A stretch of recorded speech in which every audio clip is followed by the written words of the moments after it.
Good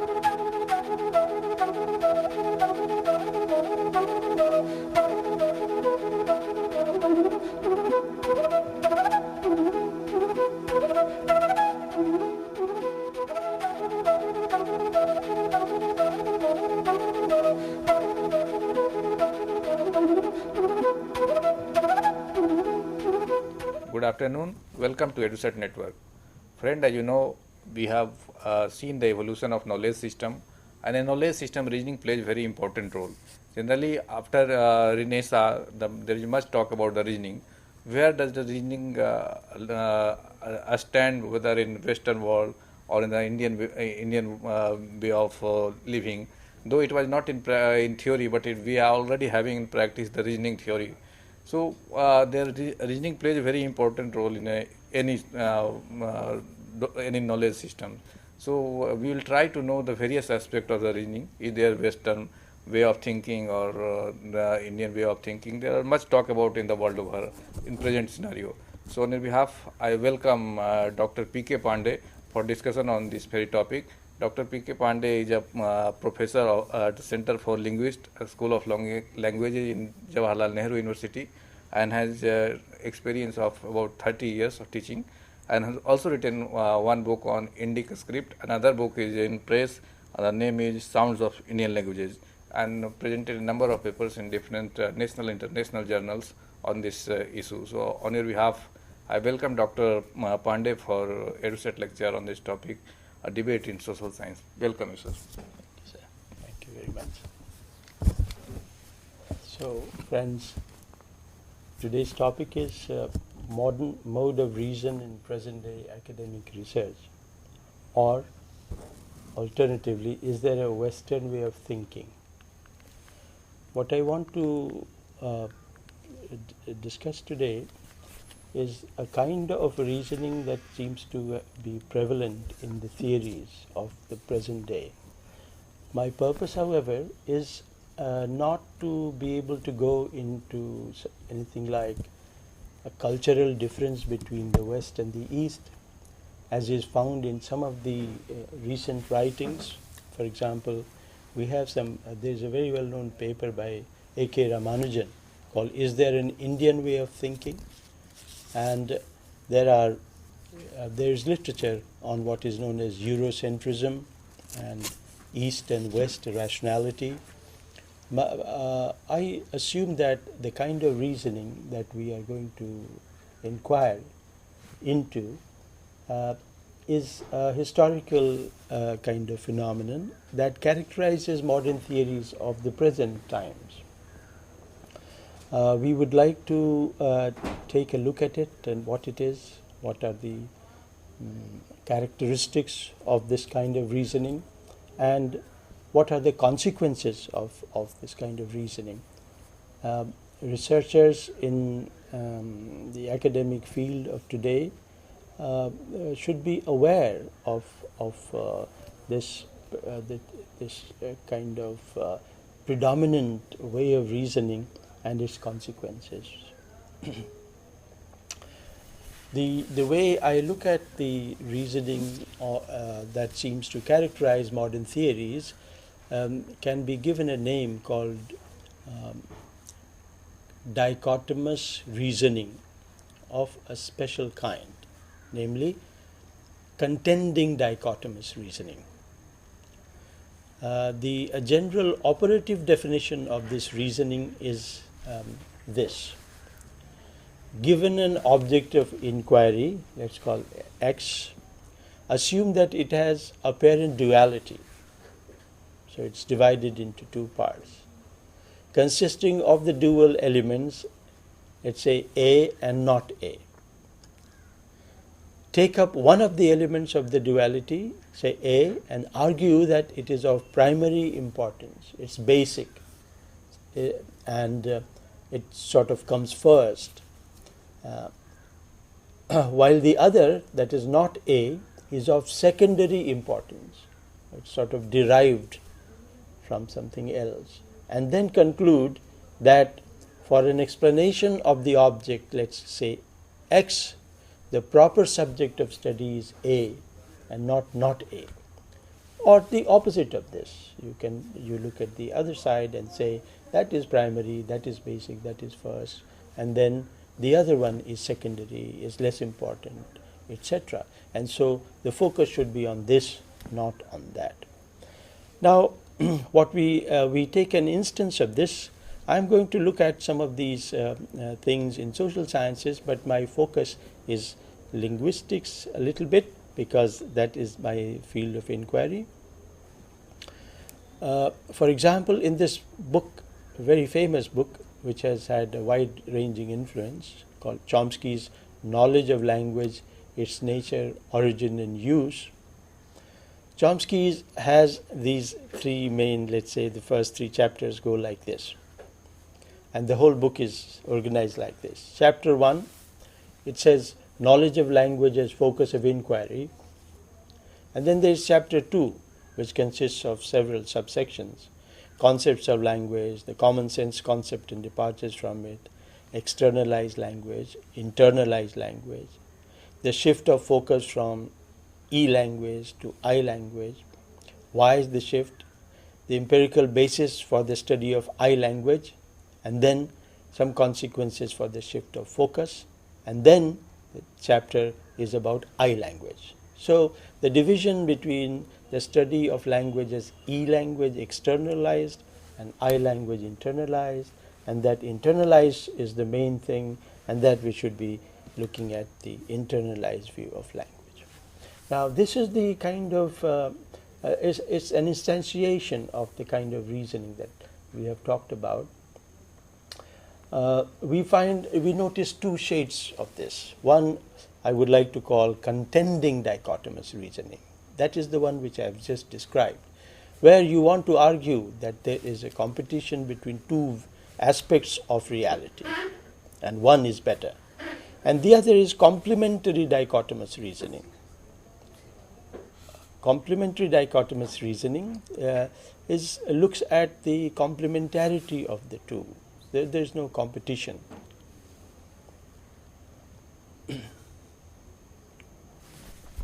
Now what we notice is that we find it to be found permeating the modern theories, different disciplines today. If you look at philosophy, we have a division between empiricism versus rationalism, or analytic philosophy versus synthetic philosophy. Psychology gives us behaviorism versus cognitivism. In economics, we have capitalism versus communism. In political science, democracy, dictatorship. Sociology, we have individual versus collective, or urban versus rural. We have art for art's sake. In arts, we have arts for art's sake or art for life's sake. Culture versus science. In linguistics, we have language as thought and language as communication. We also have oppositions such as rules or constraints. Now the problem with this contending dichotomous reasoning, that's the term I'm using today, is that the concepts, categories and techniques of analysis that are unique to one approach are at odds with the opposite element of the dichotomy. So whatever methods and concepts and terms that you use for one, they are not they don't come to terms with the concepts and categories in the other approach that we have. And so you choose to, if you are in one area, then you work in that particular area alone, and you ignore the other area altogether, because the methods, techniques and concepts can be quite different from each other. Now, what we notice is this, that is, this kind of reasoning, if it were a very simple matter, it would not be a problem, but it comes with many of its characteristics. That is what we want to take a look at. Some of these characteristics are given here. For example, we have politeness, polarity, prioritization, irreconcilability, argumentativeness, things such as other things, reversal, and then repetition of too many things. And let's take a look at them one by one. Polarity. As an example,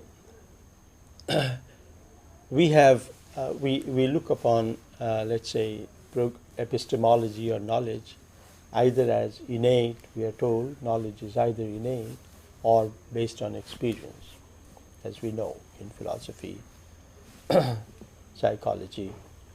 So the rationalists believe that knowledge is innate, and the empiricists believe that knowledge comes through experience. You take two opposite views. If you are an empiricist, then you work on experience. Your method of research is empirical research. And then you want to investigate all those areas of knowledge that are dependent on experience. So I have taken an excerpt from the announcement of a colloquium or seminar from the net, and you can see how the same dichotomy seems to be at work. So the seminar is on human knowledge, and it says it proposes to explore the nature of knowledge, whether it is mediated or unmediated, conceptual or sensory, linguistic or pre-linguistic, subjective or intersubjective, foundational or subversive, passive or active, practical or theoretical, etc. The important word here is or. That is, whether you expect that knowledge is either this or this. That is the general approach we find. In present-day theories, we also notice we have examples of what we call prioritization. And in this, as we said, that theoreticians argue for the priority of their own approaches. So here I have an excerpt from well-known philosopher of language, Michael Dummett, and I want to run through this quotation. Dummett starts his article on the nature of language. Language, it's natural to say, has two principal functions, that of an instrument of communication and that of a vehicle of thought. We are therefore impelled to ask which of the two is primary. Is it because language is an instrument of communication that it can also serve as a vehicle of thought?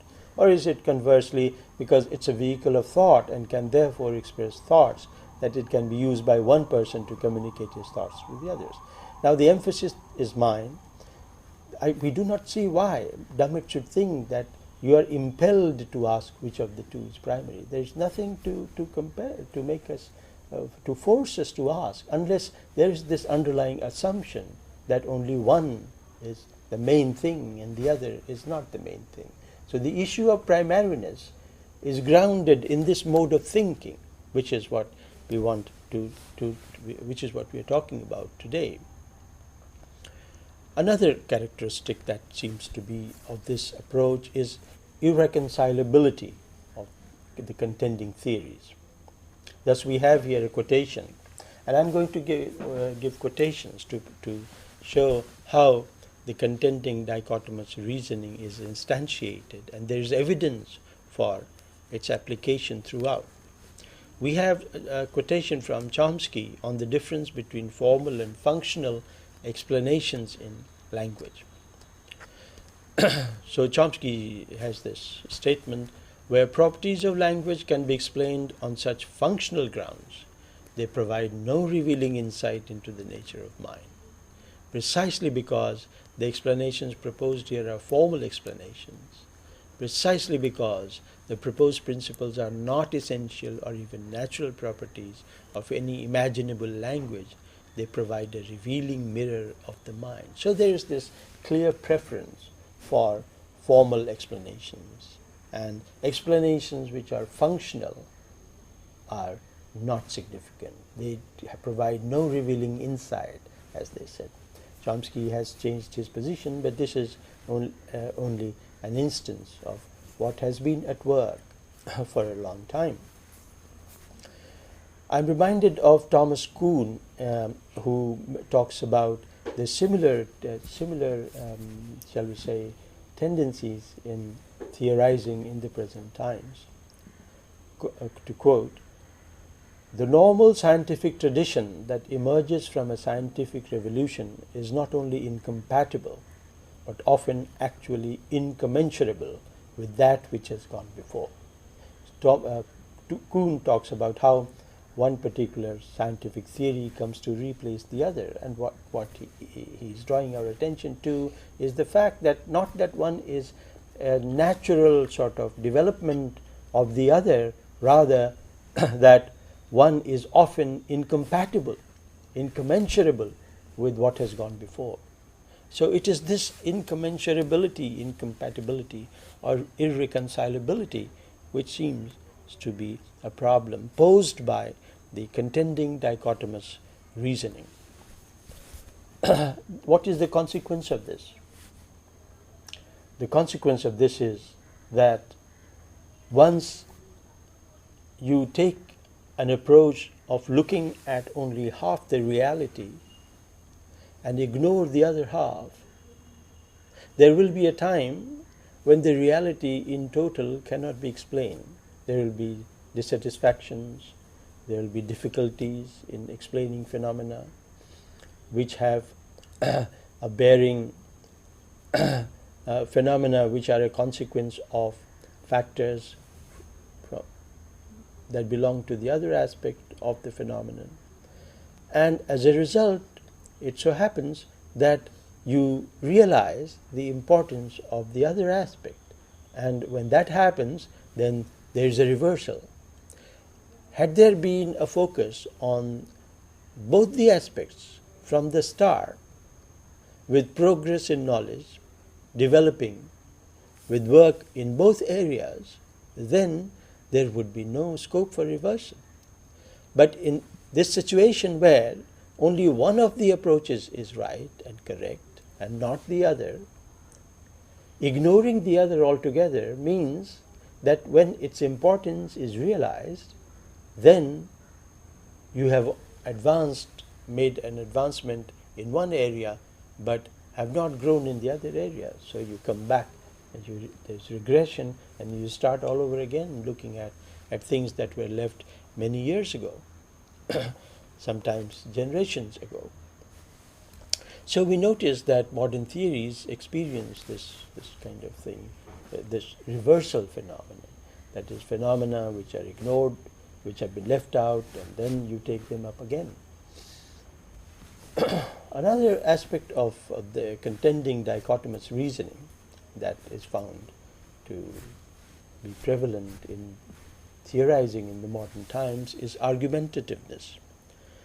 What I mean by argumentativeness is the following. That is, there are two senses in which we understand the term. Number one, that the theory supersedes evidence. That is, the evidence is used to prove the argument.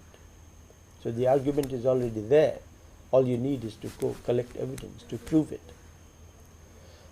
So it's not that the normal approach is to collect evidence and to find what is the truth, and what is the outcome of this evidence. Here the argument is already pre-planned.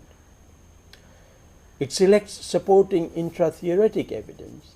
The other aspect which is found in all areas of knowledge in the present times is that the evidence comes from within the theory. So let's say if you are a practitioner in let's say cognitive psychology, then the phenomena that you will be inquiring into are the phenomena that help show the importance and significance of the methods and concepts of cognitive psychology. Any phenomenon which cannot be treated or explained well is sort of left out, and the evidence that is used to support will be used to support cognitive psychology will be evidence that will come from within the work of cognitive psychology. So this is one of the traits of contending dichotomous reasoning. You overlook the evidence and data coming from the other fields. That's what we mean by being argumentative. Now, having looked at some of these characteristics of contending dichotomous reasoning, let us try to see where the roots are of this. The roots of of contending dichotomous reasoning are in, shall we say, science or normal science. That is, in science, it is easy for us, not only is it easy, but it is essential to select an area of inquiry from a much vaster area. In order to be able to have experimental data, in order to be able to inquire deep into data, you would like your methods are sort of constrained to limit and to restrict your area of inquiry, which is fine for science. And as we know that one of the most valuable things of the present times, and especially coming from the Western world, is the importance of science. And no better method of advancing knowledge is available to us than that has come from natural sciences. However, the problem with this is that when you have to do vaster holistic thinking, then the method does not seem to work. So the method cannot be extended to apply to theorizing in general. So what is very instrumental in the growth of knowledge in areas where focused and deep and restricted exploration is concerned is a disadvantage when we apply it to a whole area. We are reminded of the claim that was made by Thomas Kuhn about the development and growth of science. Kuhn talked about Kuhn's work is characterized as supporting irrationality in science. That is, the factors that lead to the growth and development of science do not come from an extension of an existing scientific theory through falsification, as Karl Popper argued, but what Kuhn claims is that often the changes come from other social factors, and it's a phenomenon that has no clear explanation in terms of falsificationism. And this is so on these grounds Kuhn has often been charged of irrationality in science. However, if you try to, if there is a grain of truth in what Kuhn is saying, then we have an explanation for why this irrationality exists in growth of science. It is because in most areas and in most fields, the mode of reasoning has been contending dichotomous reasoning, where you focus on one aspect of reality and ignore the other. And so when the shift comes, it comes full circle. But often there is no relationship between the theories that replace one another. Now, the question that I would like to address now is how do we get out of problems? There is hardly any discipline which is left untouched by contending dichotomous reasoning. How do we get out of this? Thinkers in the present times, in most disciplines, have been concerned with the problem posed by these contending theories, shall we say. I am aware of at least one philosopher, namely Ernst Gellner, who talked about the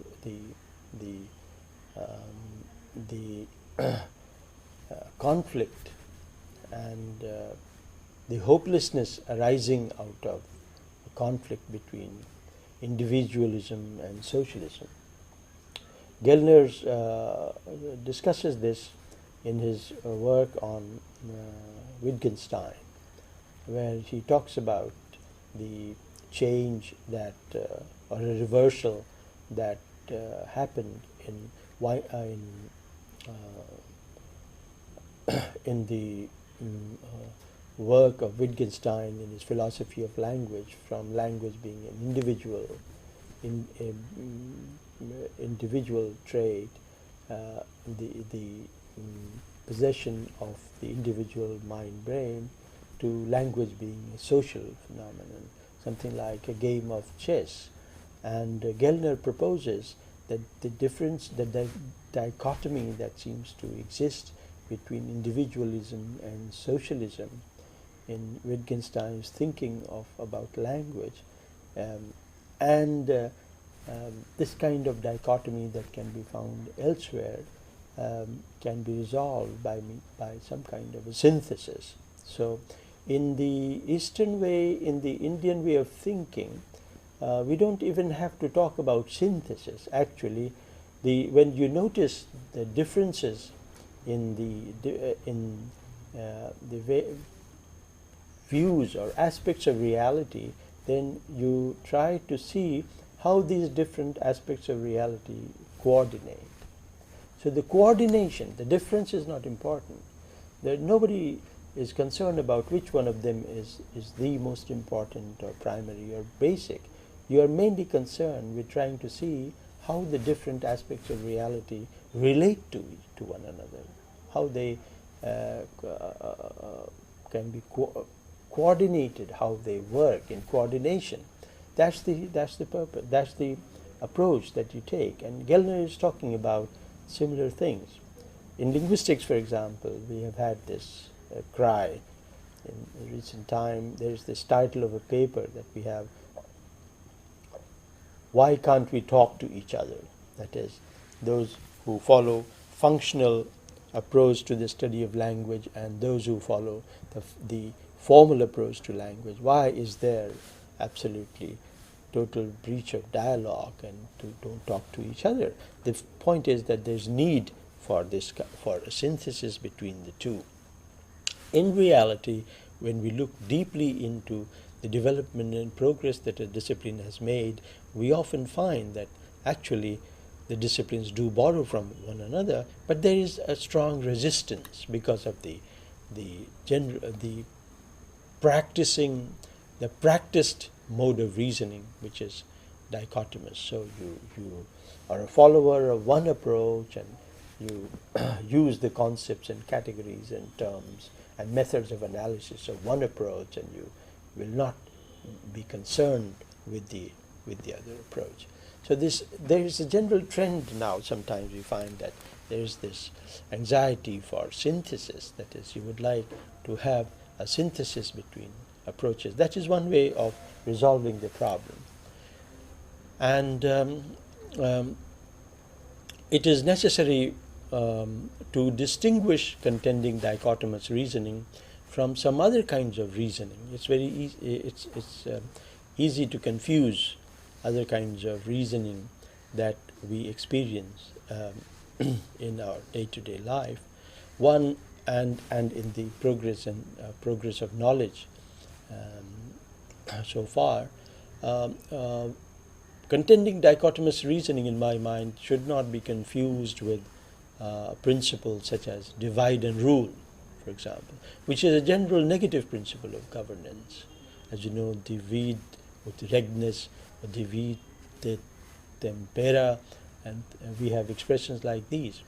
This is something which is not contending dichotomous reasoning. This is a principle which is negative and belongs to pragmatic politics all over the world, and this has nothing to do with contending dichotomous reasoning. And the other kind of reasoning that can be found and that has been used in education is the Socratic, or also known as elenctic method of hypothesis elimination. This is the, as we know, where you have, there are two interlocutors and they argue with each other. But the difference here between this, the Socratic method, and the contending dichotomous reasoning method is that in the Socratic method there is a mutual agreement between the interlocutors. So they have agreed to sort of oppose one another and then finally arrive at truth. Whereas in contending dichotomous reasoning there is no mutual agreement to differ. You differ because you are impelled to think in a particular way. The consequence of this is that philosophers, thinkers in political philosophy, social philosophy, are concerned about the crises which are being faced in the politico-economic and socio-cultural affairs in modern times. For example, philosophers such as Habermas are much concerned with the crises that we are faced today. In our view, a lot that can be seen to can be termed as crises in political, economic, socio-cultural affairs can be related to contending dichotomous reasoning, in my view. And the solution is to adopt a mode of reasoning that is not contending dichotomous. And we find an instance of this in Gandhiji's social theory and praxis. That is, we have a solution here to many of those problems and issues. And the point about this solution is that it is based not on resolving in favor of one of the opposite sides in conflict, but in striking a relationship between the opposing sides of the conflict, how you can come to terms with both. And that is how Gandhiji's notion of satyagraha, for example, was such a puzzle to the Westerners, to the British rulers, where satyagraha does not believe in opposing the enemy or vanquishing the enemy, which is but coming to terms with this. So you don't destroy the enemy, you are not working to win the enemy, but you want to you want to come to a compromise, to an understanding with the enemy in order to resolve a certain problem. This is something which is which comes out of non-dichotomous reasoning. It comes out of this kind of general synthetic reasoning, which looks at reality as a whole and tries to look at the differences within it, the variety within it, and the coordination that is necessary and possible amongst the various elements of reality. Thank you very much.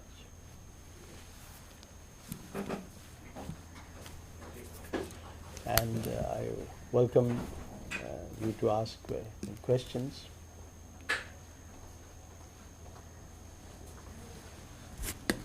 So this debate, Indian and Western, we are thinking this is also going in the different university of the West.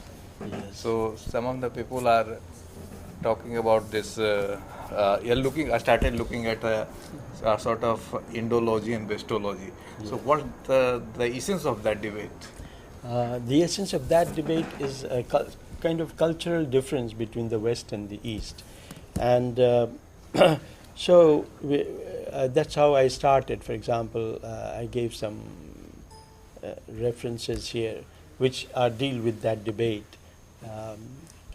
So we have, for example, Jack Goody's work called East and West, Rationality in Review, which deals with this kind of difference between East and West. Ramanujan talks about Indian way of thinking, and which believes in contextualized view of reality versus absolute view of reality. And then we have this work on Eurocentrism, which talks about how there is this view of the European particular view, ignoring other views such as African perspectives. So, but the approach that I have is not a difference between the West and I consider this to be an accidental phenomena somehow, that it has come to be and highly valued in the West, and the West being the dominant culture, it affects the entire world today. And so most people who are concerned with knowledge in the present times have to come to terms with this kind of reality. So not a difference between East and West so much, as trying to understand the modus operandi of the thinking of in the theories of today, and how to become aware of it and then not be. So for novice or for new learners, how will you say that these are the characteristic features through which we can ascertain that this was the Indian way of thinking or that this was the Western way of thinking? Okay. I would say that the Indian way looks at any phenomenon in completeness and then tries to see how the different parts of a phenomenon, different aspects of it, are connected with one another, are related with, like the body. So you have the circulatory system, and you have the visual system, and other system, digestive system, and you see how they work together. Whereas the approach, that the reasoning that we have discovered, that we have discussed today, it does not look at how the different aspects coordinate, rather which of them is more important and which is less important. The more important one has to be pursued and the less important one has to be ignored. So this leads to partial growth and development in any area of knowledge. What happens in the Western, Eastern world is that this is more in the area of research. That is, researchers who take up a theory have no idea why that particular theory has been selected and what is the reasoning behind it. So they just take it and they continue to work in it. Now, the mode of reasoning not being, shall we say, natural to the researchers in this part, the researchers are not able to contribute anything original, and are often blind to the main issues that are at work in a given theory. So there's a kind of blindness or lack of ignorance which is quite unnecessary. So often the researchers, if they are aware of these, the issue and the problem at hand, will be able to make their own choice, and they will not be blindly led by what is the dominant approach and what is most prestigious or current and important, so that research can be more socially and politically, economically rooted. Okay, so what happens so in different theory like organic approach, the structural approach, functional approach? So these are the separate way of looking at the things which develop over the last 2 years. Yeah. And manifested in different version, and now a group of expertise of all these things. Yes. So after coming into play of this new kind of thinking, so where do we find the future of those approaches? The future of those approaches is good. The reason they should have actually come much earlier. Okay. But they have not come because they were not considered important. They were ignored by the thinking and approach, the theories of the earlier times. If you looked at the issues and problems in toto from the start, then these theories would have been there beforehand. So it's not that that only one of them is going to stay. I think once you are aware of the importance of the different problems and different issues, you want to sort of work as to how they all integrate, how they can work in relation to one another. That's the idea, rather than just focus on one. That is the tendency that we are saying is not very conducive to growth. Okay, what was in social science or history we say that thesis, antithesis, then synthesis. Yes. So Yes, that is happening at the level of theory also now, we can say. in a way, but Because it is from holistics to they came to the specific, now they are again coming to the holistic. yeah. I think this also is, in my view, this also is a kind of a result of the same kind of thinking, where you have thesis and antithesis and synthesis. The reality need not always be in terms of only thesis and antithesis and synthesis. Reality can be very rich. The reason why there is antithesis is that there is a whole part which is ignored, which is left out. And so that becomes the antithesis. And then obviously you want to look at the synthesis between the two. So it is actually an instantiation of the same mode of reasoning.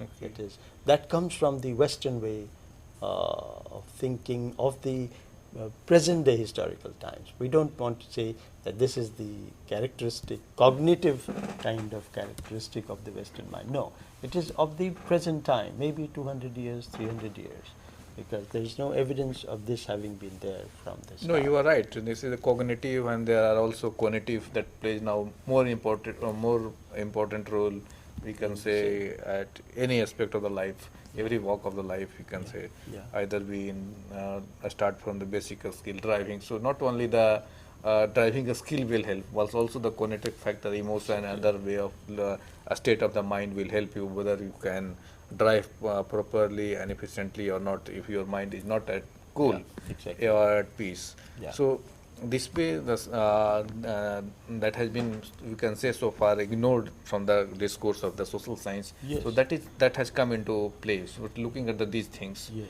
So this will certainly, I think, will give a new direction and pave the way for the new research scientists. So, but the whole system, we can say, the prescribed format which the scholars were following so far may not be in place, will have another. So what would be that trajectory? The trajectory is to get sort of look at a problem fully and completely, and think of the various ways and approaches of looking at the problems in its various aspects, and not focus and not force a particular approach and only a particular set of problems, but try to see, look at something in totality and work out different approaches and methods in a subject, and try and develop all of them which are significant, and rather than say that only one is and the other is not. That is the important But thing. in this case, the variable will be more. There will be more, but the focus will be on significance. I will give you an example, for example, on language teaching. If you look at the NCERT syllabus, language teaching, let's say before 20 years, the way the language was taught in school was depended on the memorization method. So students, learners had to learn the rules and facts, because the basic approach to learning followed the behaviorist method of learning in psychology. Now, once the cognitive method came into force, you will notice that, say, for the past 20 years, students do not have to learn rules of grammar. It is, you assume that students have the ability and faculty to be able to make generalizations on their own. But you give them the experience of language, you give them the facts of the language, and you expect that the students will come out with their own rules and generalizations. So less burden on memory. And as you realize that actually today there is need for both. You have to memorize, you also have to leave things for students' abilities to comprehend, to make generalizations come up, so that their faculties develop in a fulsome way. Whereas earlier their creative faculties were suppressed, only memorization. But today that change has taken place. When we have a fully developed understanding of what is involved in different disciplines, in education, in philosophy, in social research, in various areas, then you will try, I think we will be able to make bigger progress, and there will be scope for multiple perspectives and approaches. Don't you think that in both cases, either in behavioral approach or the cognitive approach, what you were talking about, both have the, you can say, the memorization part. But the fact is, in the case of behavioralist approach, there are guided approach. Someone is guiding to memorize what you need to memorize, what you need to remember and what you don't need to remember. But in this case, cognitive approach, one are peddling in the dark. We can say that generalizing the thing on their own way. So may some place or some other or some way or the other way, maybe remembering the wrong things or which is not required, insignificant things. There is that danger. And that's why we find that even in language learnings, when it comes for the speaking, they are speaking fine, but when it comes to the writing, majority of the people, this generation which have learned English or the language this way, they are committing mistakes. You are right. So there needs to be a balance. That's the approach that we want. That is, it is not the case that this once, say, memorizing method is not considered to be the whole thing, you reject it and then you come to this. But we need for learning both memorization as well as this generalization. In textbooks, of course, you have to plan. Teachers have to be well trained and to be aware fully of what the goal of a textbook is and what they have to achieve, so that they are alert and they guide the students in a certain way. So it's not that you leave the students entirely. And the other fact is also that human being utilizes the mind, a very fraction of the mind. It's the more than, I say, 90% brains are left unused. So in that case, okay, we have a call from Delhi, so let us take first the call. Please ask your question. Thank you, Professor Pandey, for such a nice lecture. I want to ask a couple of questions. One is that, do you think there is an impact of this kind of logical structure on the social sciences, in the sense that, do you think the kind of theories that Indian social scientists are picking up is due to the kind of logical structure that they are familiar with? Second is that, do you think there is any difference between different language groups? Sorry, we are not hearing. Can you repeat your question, please? Sorry? Okay. Is that question?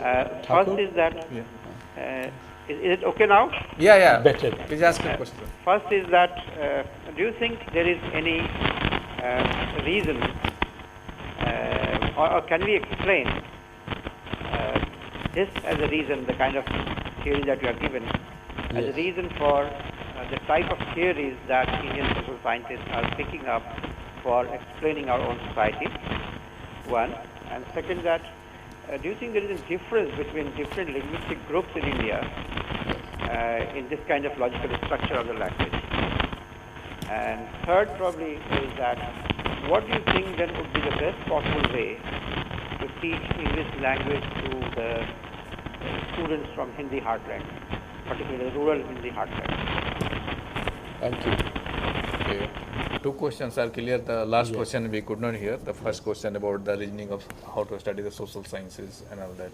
Yes, I from what I know, the information that I have, we have in social sciences as well, we suffer from the same problem. That is, the theories have come to us, and we follow those theories as they come to us, without really inquiring into the social problems and trying to select or choose a particular theory or a particular approach or concepts that are best suited to the solution of that problem.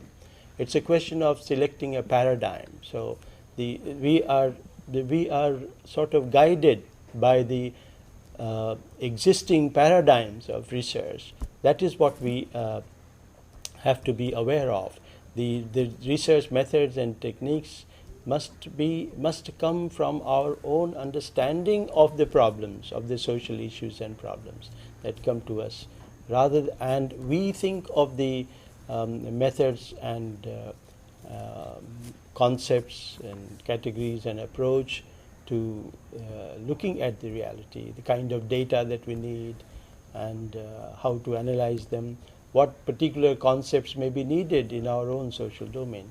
I'm sure this must be going on, but no one can deny the fact that we usually go and for theories which are sort of considered important, dominant today. So we want to sort of focus not on the social reality first, and then think of an adequate or more suitable theory that should be followed. With regard to language teaching for students of the Hindi belt, it is the same approach that should guide us. That is, we have of course to be well aware of the issues and problems and the background of the learners, and have a method that is best suited to help the learners learn the languages, the importance of the surrounding languages, the importance of a language maybe for academic purposes, and they should be taught using a method that helps them to learn the grammar of the language, and not only the grammar, that also helps them to learn the functions and uses of language. The teacher in the classroom has to check and evaluate the student's performance on the basis of whether the student is able to use the language in real life situations, and not just know the language and linguistic structure. So we have so far been following a method that is just given to learning language and in the classroom. So we need to sort of examine our the approaches, and no one can deny the fact that there's a lot to improve. There's a lot to be done in improving the way we handle, we manage our language teaching of millions in the rural and urban areas. Real hardcore thinking is involved in making the teacher aware of the issues and problems, and using proper techniques and methods in the classrooms. You don't need too many resources, technological resources. You only need to be competent and aware of what we have to do. In case of language learning, we have come across the many peoples when they learn, say, the native language like Bengali, Tamil, Telugu. They are very. It's a very easy to learn this language, and they consider it at par with them. But when it comes to learning English, they feel some kind of hesitant, some kind of inferiority unity comes. So in this case, as you said, the background we know the background of people who are learning the language. Yeah. How you help to remove such kind of pre-notions that students have? Oh, I can't learn this. This is the language of that. Yeah. And that's why I have also come across the people who learn very quickly the Bengali, Tamil, Telugu, other language. Yes. But when it comes to English, Yeah. they fail to learn it quickly. Yeah. They learn the French very easy, but not learn English. Why it is so? First of all, is it inhibition, or let us say that this is true. Okay. See, there is no doubt the fact that the other Indian languages are around you. You have more experience of them. Also, they are very similar to your own language, so there is no fear of learning something which is only somewhat different from yours. Whereas English, when it comes to in the written form, the tradition of English teaching and yes, English teaching is that it is a formal technique. So not something which comes from near your life, but it's something which is there in the books. And when you look at the structure, not only the orthography is different, the structures are different, sounds are different. And so there is this feeling of a big gap between your own language and the other language, and that traditional formal method of presentation, I think, has been one of the main reasons why the language is sort of approached with so much awe in my view, had there been a very functional approach to the teaching of English, that is, making the learners competent of using the language, the teacher making it sort of definite and certain that not only can the learner read and write, but actually he can use and speak the language in real life situations, things would have been quite different. And so in my view, it is this over formality of teaching English that, and it's of course apparent difference from your own language, our own language, that there is this kind of fear. But a certain technique more given to using the language in real life situations, that seems to be necessary. And I'm sure that even in the rural areas, if I were given the opportunity to teach English, to plan English for the rural areas, I would give more importance to building the confidence of the learner in actually using in small little situations, in the classroom, at home, in office, and then also supporting it with formal education. There is a principle in psychology, classical conditioning. Yes. Before making something learn to the others, create a kind of environment that will help, that will allow us to get our students or the learner to start to what they want to learn. So what in the case of other learning, we find that in classroom learning usually we impose and we force to learn.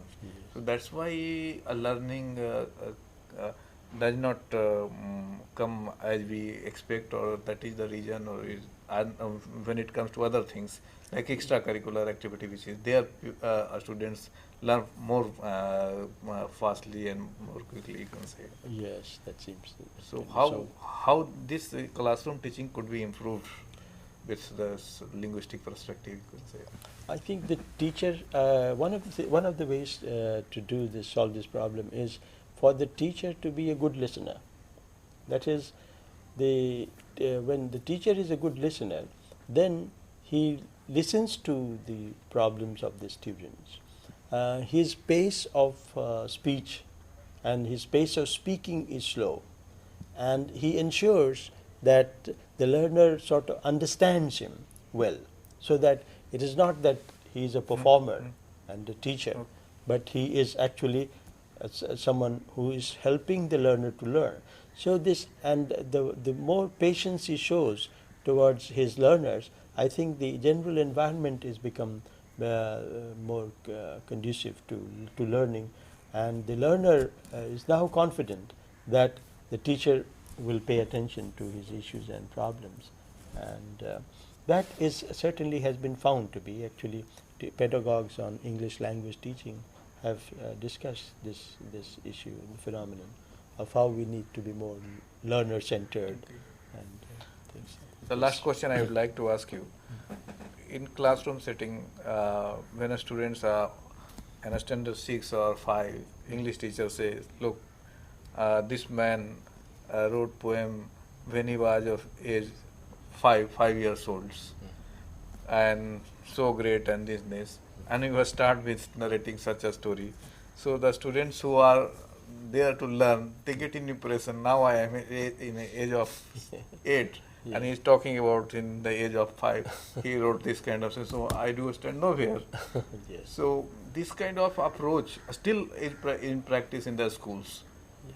Well, it is the same. That is, there is more of teacher talking and giving importance Look, than the learner. The achievement, talking about the achievement of the great persons. Yes. So like Mahatma Gandhi did in the age of this. Yes. Sarojini Naidu at this age of this. Yeah. So the purpose of it is that to encourage a student to inculcate values in them. Exactly. And narrating such things, what is discouraging, because it is, yes, that does not help. It can be used inspiringly, but that you are capable. If they did it, you are also capable of this, and so pay attention is one but thing. he did at the age of 5, and the students who are learning, he is of 8 years old. So how can he do this? Well, it can be presented. It depends on how it is presented, first of all, but certainly the main and the emphasis is on encouraging the learner to learn rather than discouraging. Okay. So well, friends, I hope today's lecture must have benefited all of you.